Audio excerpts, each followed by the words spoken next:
Es curioso que el Perú, que tenía supuestamente 4.400.000 extranjeros viniendo por vía aérea al Perú y terrestre, este año estamos en menos de 1.900.000 de acuerdo a las cifras oficiales anunciadas por el turismo.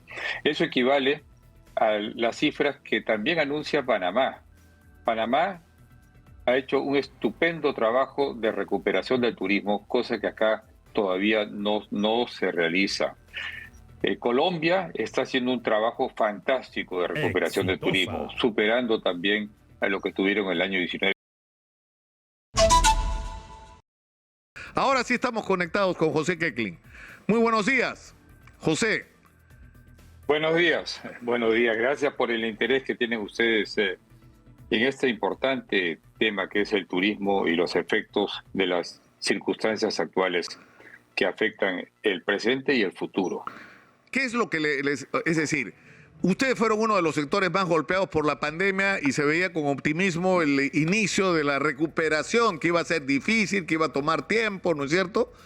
Pero toda esta situación de conflictividad los está afectando muchísimo. Es cierto.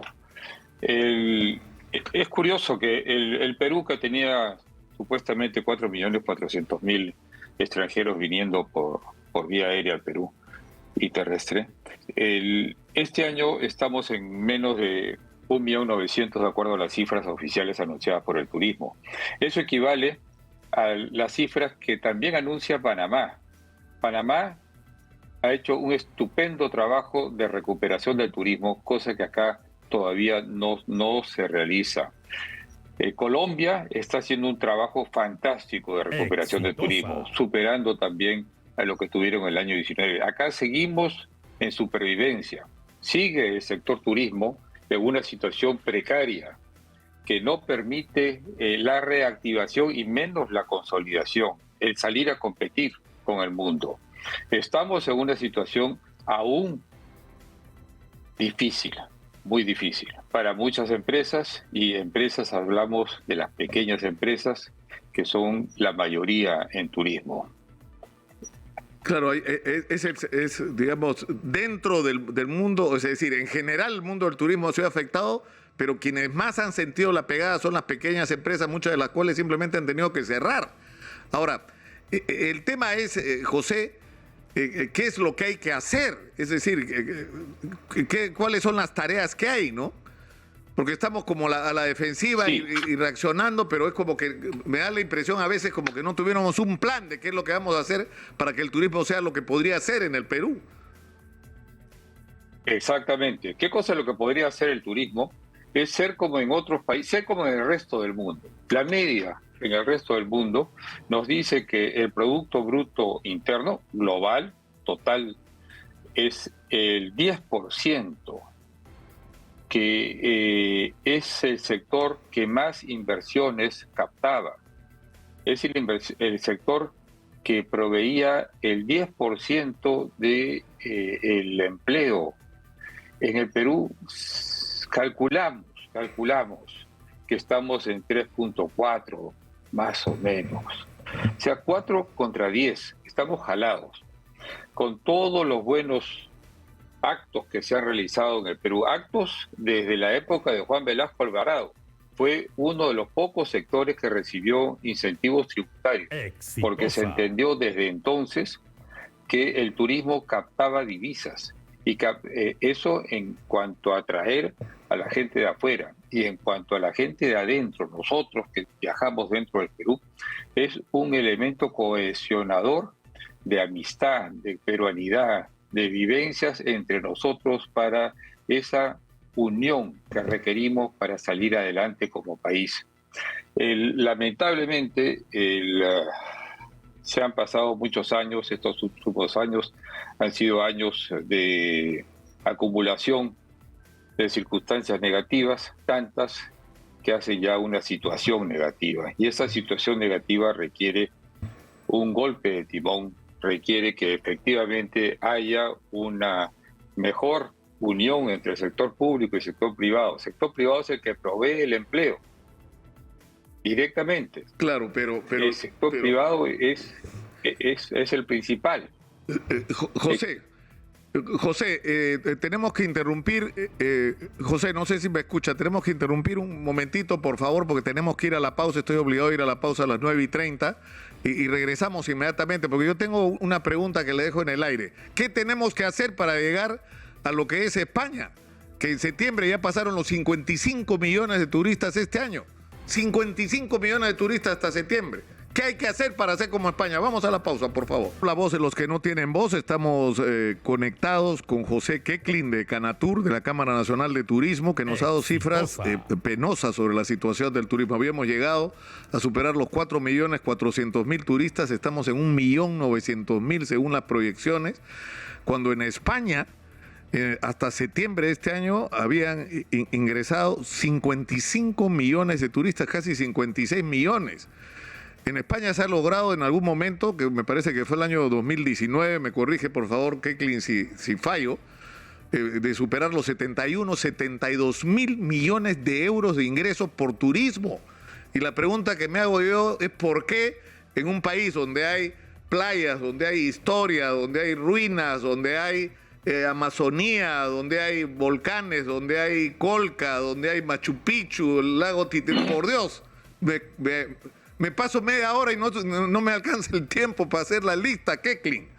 ¿Por qué no podemos tener Así es. lo que tiene España? ¿Por qué no podemos soñar con eso? Porque además no es un sueño, es un objetivo real.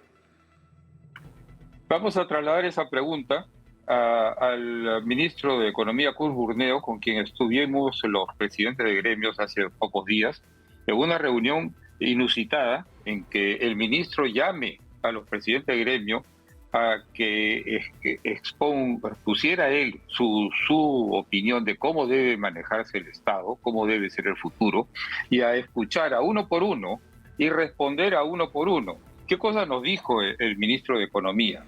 Que debe mejorar la gobernanza pública. Así de sencillo. Palabras del ministro. Que debe haber respeto a la ley.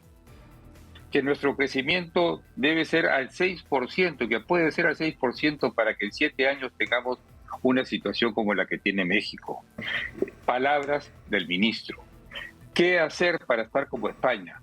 En los pocos días que estoy a cargo de la Cámara Nacional de Turismo, por escrito hemos solicitado y verbalmente que se nos provea data.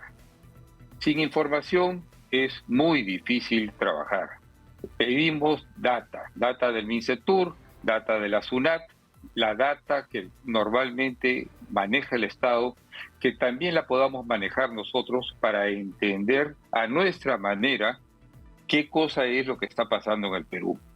Y en cuanto a ese sentimiento que puede hacer que el Perú levante como país de turismo, es darnos cuenta, peruanos, darnos cuenta qué tan importante es el turismo, que no es una actividad de ocio, es una actividad sí de recreación, es una actividad de derecho del hombre a disponer de su tiempo libre. Hablamos de las vacaciones, hablamos de las vacaciones de aquellos que deciden venir al Perú a gastar su tiempo, su poco tiempo de vacaciones y sus ahorros para las vacaciones. Esa cuestión es seguridad. Si no tenemos seguridad, años atrás, hace 30 años por decir, 20 y tantos, a pedido de la Cámara Nacional de Turismo se formó las fiscalías de turismo y mediante ellos pudimos tener acceso a acciones preventivas, a información que normalmente pasa desapercibida, a acciones de continuación de punidad ante el delincuente, que el fiscal de turismo pudiera reemplazarse al que agredido para continuar formalmente, legalmente, el frenar la delincuencia. Tenemos una tarea muy larga, muy compleja, muy variada que realizar para que el turismo llegue a ser el gran actor en el Perú de generación de bienestar. Hay pobreza. La pobreza no se mide, Claro. sí se mide en estadísticas, pero la pobreza es personas pobres. Eso no puede ser. Nosotros tenemos que sacar a las personas pobres dándoles José, una facilidad de trabajo. José, lo que a mí me resulta irritante, la gente me dice a veces, ¿por qué reniegas tanto todas las mañanas, Lucas? Pero ¿cómo no vas a renegar si vivimos en un país maravilloso? Donde, ¿qué necesita el mundo hoy? Cobre. ¿Quién tiene cobre? Nosotros. ¿Qué quiere el mundo hoy? Entretenerse, relajarse, ¿no es cierto? Culturizarse, aprender. Y eso tiene que ver con el turismo. Nosotros tenemos 80 destinos turísticos que podríamos explotar. El mundo quiere alimentación de calidad. ¿Quién tiene esa alimentación? Nosotros. O sea, tenemos no uno, tenemos 2, 3, 4, tenemos pesca. O sea, tenemos todo para ser un país rico y no lo somos por un problema de gobernanza, como le dicen, de mala gestión, de ineficiencia. Ahorita va a haber un paro, por ejemplo, en Machu Picchu, ¿no es cierto? Va a haber un paro, me dicen, el 28, el lunes, ¿no? Sí, ya lo hay. Ya estamos en paro, pero no solamente Machu Picchu, es Cusco. Por una disposición que es posible, factible, deseable, que sea cambiada lo más pronto posible. El Cusco, desde hace muchos años, tiene independencia de manejo de los recursos que produce Cusco, para que se queden en Cusco y Cusco pueda tener sus formas de expresar su personalidad y sus capacidades. Esos dineros han sido requeridos de venir a Lima, con lo cual no hay armonía con el pasado. Pero es que son problemas ¿Qué se puede hacer? Es eliminar ese dispositivo y se acaba el problema del turismo en Cusco. Pero hay muchos problemas más. Yo quiero... ¿Y qué no? Yo quiero comprometerlo, sí, José, porque lo hemos hecho con Carlos Canales mientras estuvo ahí, ahora ha tomado otras responsabilidades, ¿no? Pero yo creo que hay que hacer una campaña con este tema del turismo. Yo quiero comprometerlo, José, a salir una vez a la semana, usted, otras personas que puedan hablar del tema de turismo, de lo que podríamos hacer, de lo que hay que hacer. Y primero para tomar conciencia y segundo para empezar a poner orden y hacer lo que hay que hacer, ¿no? Y por eso lo quiero comprometer, porque tenemos que terminar por hoy. Pero quiero hacer una pregunta. Usted es de Incaterra, ¿no es cierto? Exitosa. Correcto. Por favor, haga Cabo Blanco. ¿Puede hacer eso, por favor? Estamos en eso. Haga usted Cabo Blanco. O sea, yo he estado en Aguascalientes, qué cosa. He estado con el oso de anteojos y he visto a los japoneses tomándole fotos a las mariposas japoneses que van a Machu Picchu no a ver las ruinas, a ver las mariposas.